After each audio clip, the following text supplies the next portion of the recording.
memang sulit untuk dijalani, namun nanti akhirnya akan membuahkan hasil yang manis. Oleh karena itu, pendidikan merupakan hal yang penting sebagai sarana untuk membangun karakter dan menambah wawasan. Pentingnya sebuah pendidikan baik untuk kita semua dan tidak boleh diremehkan dan perlu ditanamkan sejak dini. Kembali lagi dengan saya, Elizabeth Kania Ningtyas, di Ada Podcast.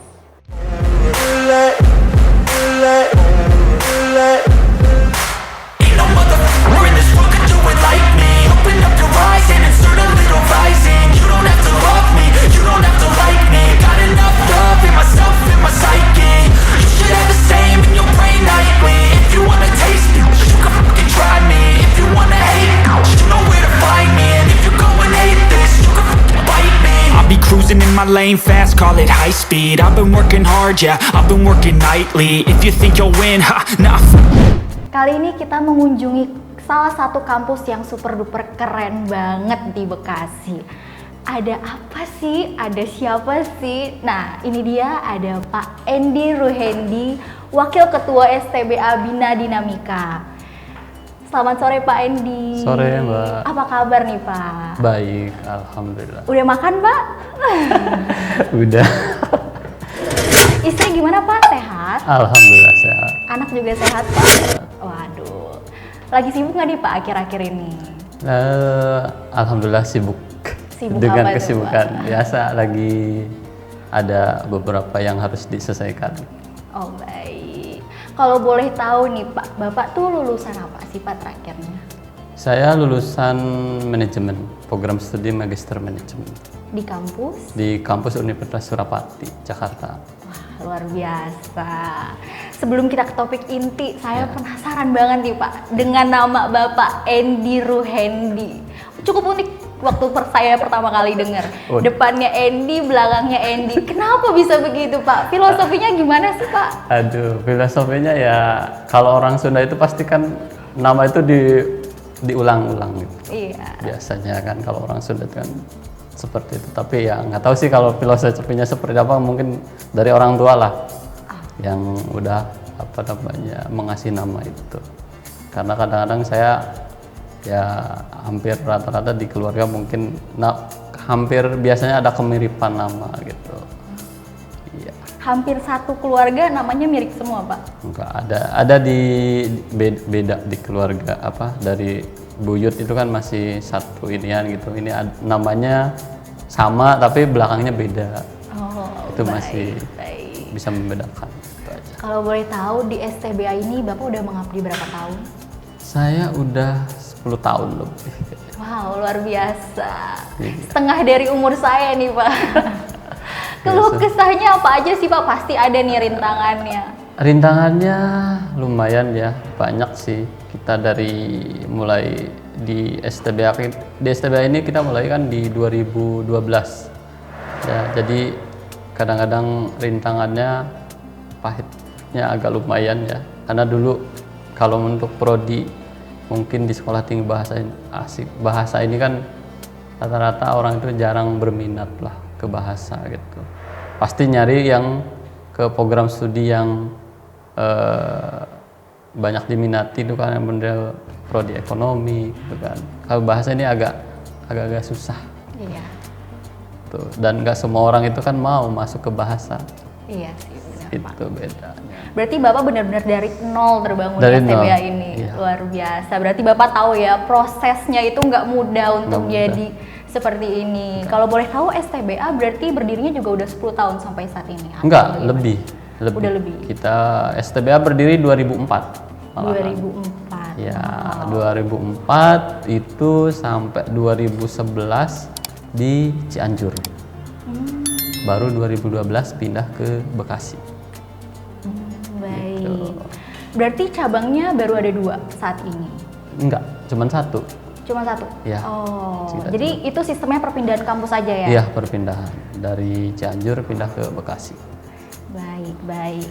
Kalau boleh tahu nih Pak, di STBA ini tuh ada jurusan apa aja sih? Pastinya bahasa dong. Ya.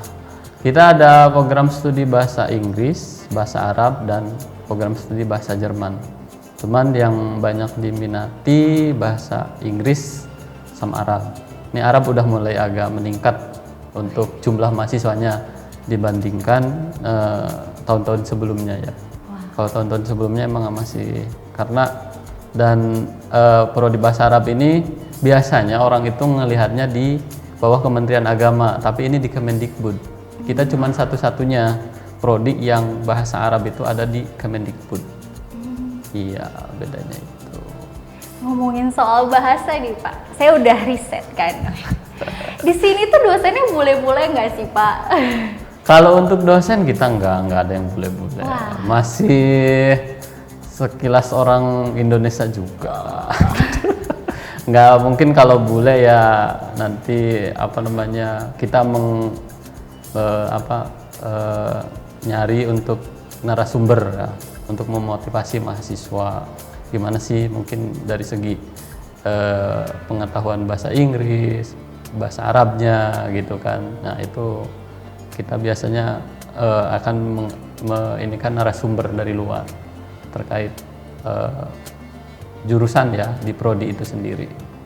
Jadi pastinya STBA Bina Dinamika ini memiliki dosen-dosen yang berintelektual tinggi ya. Dan pastinya udah punya pengalaman yang banyak banget. Jadinya nanti mahasiswanya pun bisa menyerap ilmu yang baik. Terus tadi aku dengar-dengar kalau misalkan STBA ini dalam naungan Kemendikbudristek dan dalam naungan yayasan yang memiliki 2 kampus. Boleh dijelasin Pak itu gimana sih ceritanya? Ya, kita ada 2 kampus tapi masih satu yayasan ya. Yang satu di bawah Kemendikbud yaitu STBA Bina Dinamika, yang satu STIT Nusantara. Ya, itu di bawah naungan Kementerian Agama, tapi yayasannya satu yayasan, cuman lembaganya berbeda. Yang satu di STIT Nusantara itu prodinya manajemen pendidikan Islam, kalau yang untuk yang satunya pendidikan Islam anak usia dini. Itu jadi itu lingkupnya ke pendidikan sih kalau yang di Kemenang. Berarti keren banget ya Pak. Iya. Saya baru pertama kali nih ada denger kampus dalam naungan Kementerian Agama juga. Iya. Tapi tetap masuk dalam Kemendikbudristek kan ya Pak? Masuk sama. Iya. Berarti kalau misalkan daftar di sini udah pasti aman. Aman. Udah kita terjamin. Iya terjamin. Pasti mahasiswa terdata di Porlabdikti. Ya. Karena syaratnya mahasiswa itu kan wajib terdata di Porlabdikti. Kalau tidak tercatat di Porlabdikti, nah itu yang akan mungkin misalkan kok saya belum ada nih lulusan dari mana dari perguruan tinggi ini. Itu syaratnya harus ada di Porlabdikti. Tidak boleh tidak ada. Baik, ngomongin soal dikti, pasti sekarang Bapak juga tahu kan lagi ramai diperbincangkan tentang kampus Merdeka. Nah, STBA ini udah masuk dalam kampus mereka belum sih Pak? Udah mengikuti berbagai program yang disediakan atau belum? Kalau di STBA ini untuk program Kampus Merdeka kita masih mengikuti ya, karena kan ini mahasiswanya baru ada di semester paling tingginya baru ke-6 besoknya kan. Kita kan biasanya Kampus Merdeka itu kan pertukaran antar kampus ya. Ya mungkin nanti kan kita akan dipandu sama dosen pembimbing, kita akan pertukaran antar kampus wilayah Jawa Barat kah apa luar dari Jawa Barat. Itu yang akan kita ke depan, yang mungkin bisa di tahun 2023 kita akan ikutin program dari pemerintah itu sendiri dengan Kampus Merdeka seperti apa.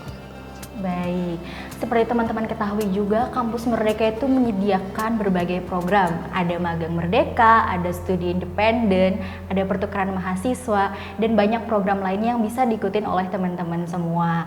Balik lagi ke STBA, aku jadi penasaran nih, penasaran banget malah. Ada berapa sih jumlah mahasiswa di sini?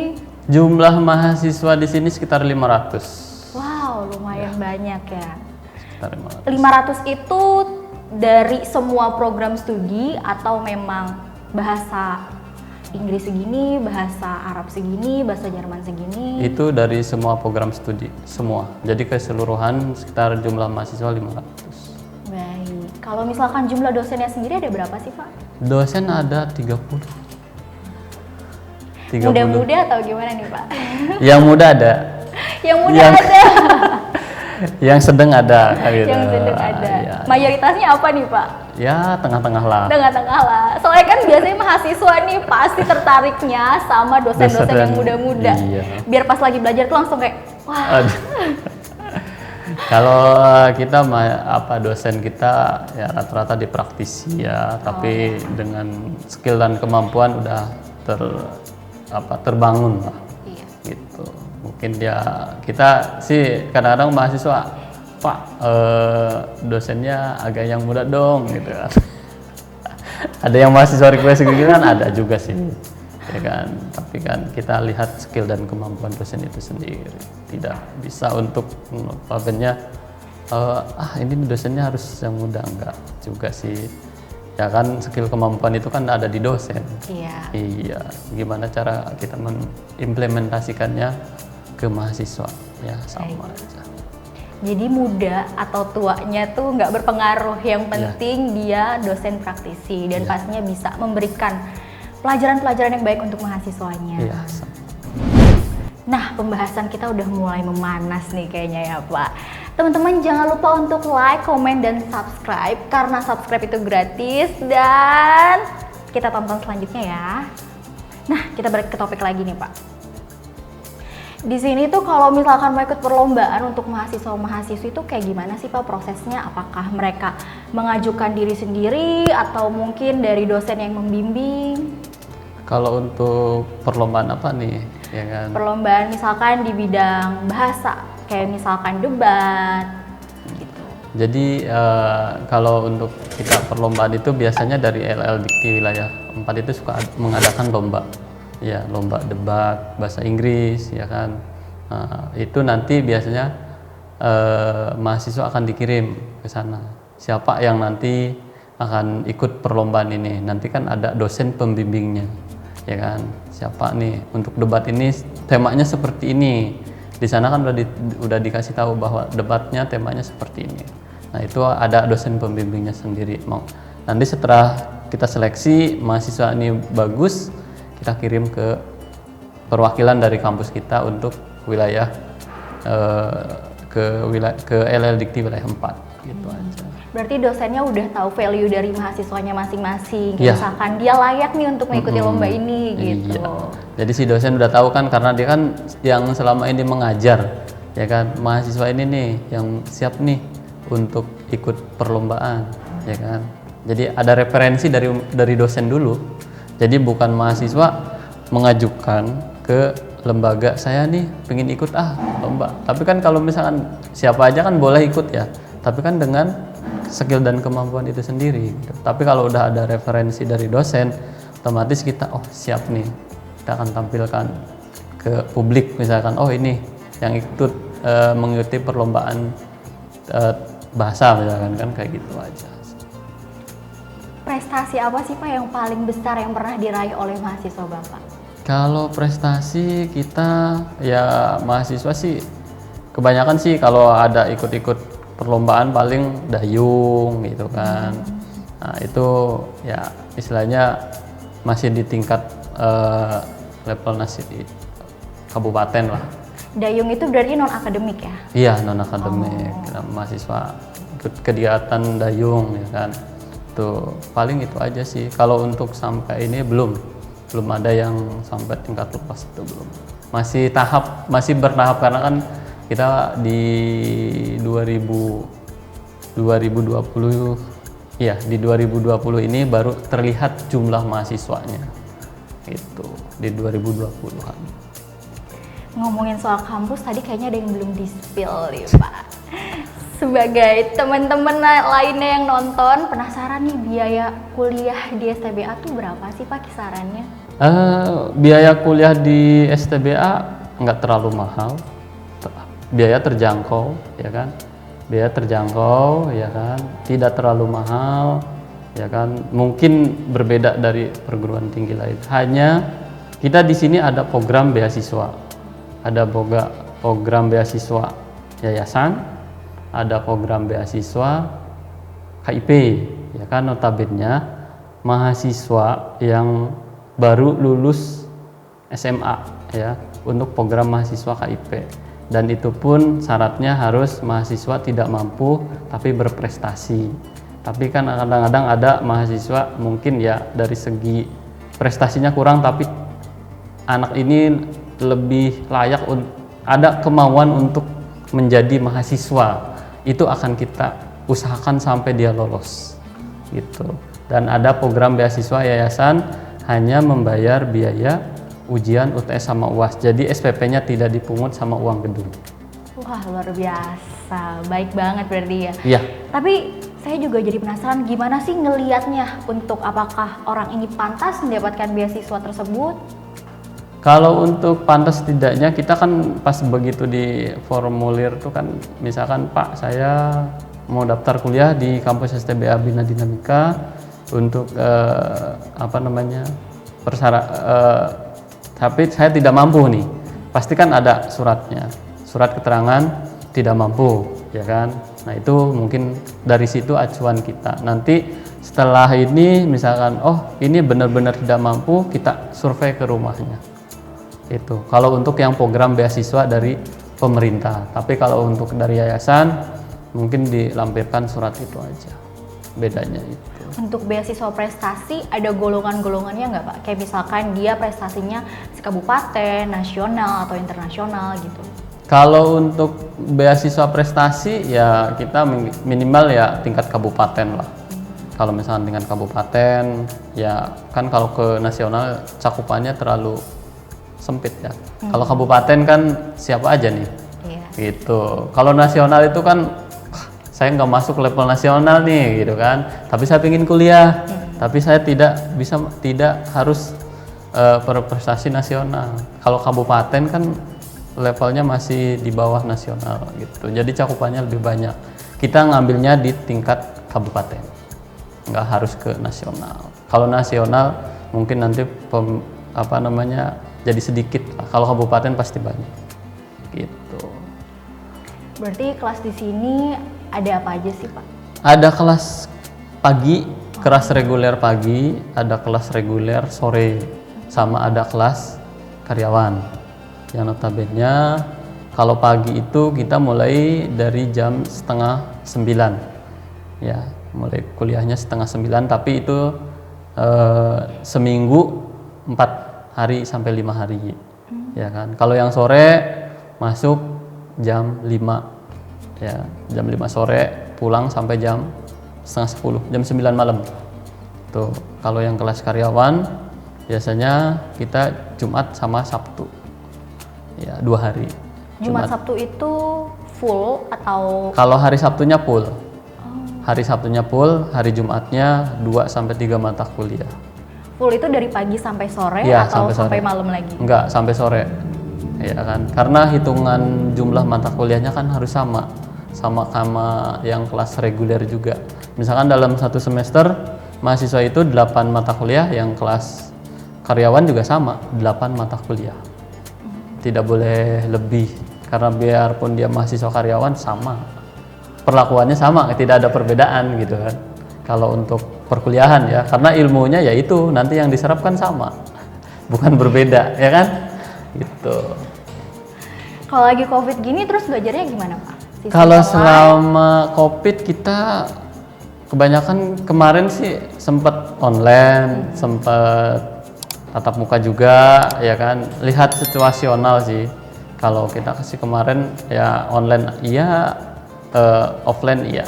Berarti Tapi bisa dibilang masih blended bisa gitu ya. Karena kita kan kalau bahasa kan nggak bisa online terus, ya kan. Nanti harus minimal dalam 1 bulan itu harus ada yang offline-nya, ya kan. Itu wajib, mahasiswa wajib hadir. Mungkin bisa mengulas materi selama perkuliahan online, karena perkuliahan online pun masih terbatas, istilahnya masih terbatas dalam pemahaman ya. Pemahamannya mungkin kan, kosakata kan mungkin lebih cenderung diimplementasikan di dalam kelas gitu. Kalau kita wajib hadir lah. Kalau dalam sebulan sekali itu wajib hadir di kampus. Kalau misalkan online gitu jumlah mahasiswanya lebih banyak offline atau online? Biasanya kan mahasiswa malas sih, online, males kuliah, banyak yang absen. Itu gimana sih Pak kalau di kampus STBA sendiri? Kalau di kampus STBA malahan ya kadang-kadang mahasiswa pinginnya sih online ya kan kuliah, tapi karena disyaratkan wajib hadir ya mau nggak mau gitu. Itu konsekuensinya udah ada gitu. Ya, mungkin kan kita bisa mengulas, jadi kan dosen juga tahu misalkan mahasiswa ini udah kemampuannya di mana. Kalau misalkan online terus kan kurang efektif juga sih. Itu. Saya pribadi sebagai mahasiswa nih Pak, juga berkeluh kesah Pak. Yang tadinya online enak-enak kita nge-zoom ya kan, nggak perlu mandi, nggak perlu dandan, nggak perlu mikirin outfit apa ini hari ini gitu. Tiba-tiba sekarang udah harus offline, aduh. Tapi tetap sih enakan offline. Ya, kalau perkuliahan mungkin enakan offline. Ya, karena kan kalau apalagi kalau misalkan mata kuliahnya yang notabene yang harus tatap muka kan nggak mungkin dibikin online kan, harus wajib datang kan gitu. Mahasiswa juga kan ya, kalau selama ini kan mahasiswa juga emang sih ada beberapa mahasiswa pingin, Pak udah bosen nih online terus ya kan, tapi saya pinginnya offline. Ya kita naungi juga sih. Kita masih, kalau kemarin sempet kita ada offline ada online ya dibagi, jadi nggak semua dikelompokkan dulu. Jadi semester sekian offline, semester sekiannya online. Jadi biar nggak terlalu kelihatan banyak jumlah mahasiswa yang hadir gitu. Ada pembatasan. Kan kita ikutin dari pemerintah. Iya. Berarti selama COVID ini di kelas pun juga ada minimal orangnya yang hadir ya? Iya, ada. Itu. Misalkan semester 1 ya udah semester 1 aja. Semester yang lainnya online. Gitu. Enak nih yang online, nggak perlu mikirin outfit apa hari ini. Oke, ngomong-ngomong aku denger gosip-gosip, ada isu-isu nih, isu dari mana STBA nih? ini mau jadi sebuah universitas, bener gak sih? Iya, STBA ini kita akan menuju universitas. Ada penggabungan 2 lembaga ya. Dari 2 lembaga ini akan digabungkan menjadi universitas. Ya insya Allah mudah-mudahan ya, kita berdoa nanti di 2023 ini udah kelar gitu kan untuk penggabungan dan penambahan program studi baru ya, menjadi universitas. Ya kita juga berikhtiar mudah-mudahan ya ke depan menjadi universitas ini akan lebih baik lagi dari yang sekolah tinggi ya kan. Akan lebih bisa membawa perubahan di sekitar kampus itu sendirilah, minimal itu kan. Karena kadang-kadang ada calon mahasiswa, Pak di sini ada program studi ini enggak? Oh enggak ada, ini kan sekolah tinggi bahasa. Oh iya Pak, saya tapi lebih cenderung pinginnya ke sini. Aduh kita belum bisa. Tapi dari ngelihat dari jumlah animo masyarakat ya kan, makanya kita akan menggabungkan 2 lembaga menjadi satu menuju universitas. Mudah-mudahan di 2023 udah terrealisasi. Amin. Semoga prosesnya lancar dan beneran bisa jadi universitas ya iya, Pak. betul. Terus udah ada rencana sebelum sih Pak, ada program studi apa aja sih untuk menjadi sebuah universitas nantinya? Kalau untuk rencana udah ada, kita ada program studi manajemen, akuntansi, teknik informatika, desain DKV, desain visual, sama teknik industri. Itu yang akan dibuka program studi baru, ya. Itu untuk program studi barunya. Dan yang program studi lama kita ada bahasa Inggris, bahasa Arab, sama manajemen informatika. Cuman D3 ini manajemen informatikanya gitu. Karena 2 lembaga jadi satu ya, mudah-mudahan di 2023 terrealisasi. Amin amin amin. Dan juga semoga mahasiswanya semakin banyak. Amin. Untuk prosesnya sendiri persiapannya udah sampai mana sih Pak sejauh ini? Sejauh ini persiapan udah ya Udah berapa persen nih kira-kira? 50%. Alhamdulillah. 50% karena kan kita pingin menjadi universitas itu kan dari segi sarana. Ini sarananya udah mulai menunjang menuju universitas ya kan. Ini lagi pembenahan juga. Yang tadinya cuman lokalnya berapa 2 lokal gini, ini sekarang udah jadi 3 lokal gitu kan. Luar biasa ya. Tuh, itu kan sarana itu kan harus disiapin dulu, ya kan, sarananya udah, mungkin baru ke sambil berjalan. Begitu pas divisitasi dari kementerian, oh betul layak nih jadi universitas, sarananya udah terpenuhi, kan gitu. Nah, itu yang kita bangun seperti itu dulu. Baik, kebetulan waktu saya mengunjungi kampus ini sedang dalam pembangunan ya Pak? Iya, betul.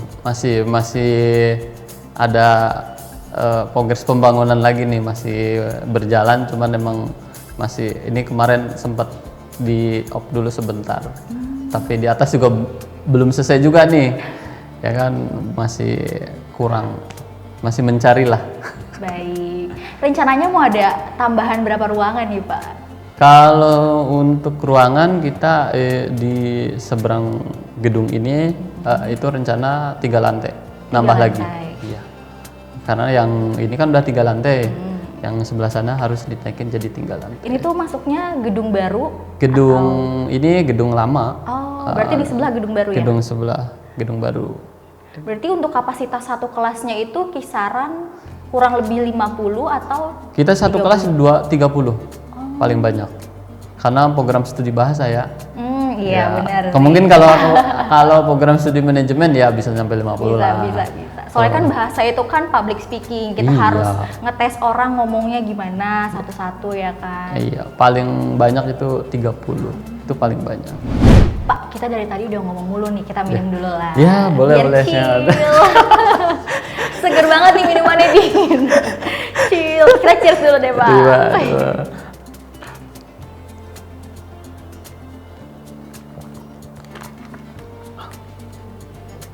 Untuk kalian tetap stay tune di channel Ada Production Official. Nah, kembali lagi bersama kita, Asik. Ya.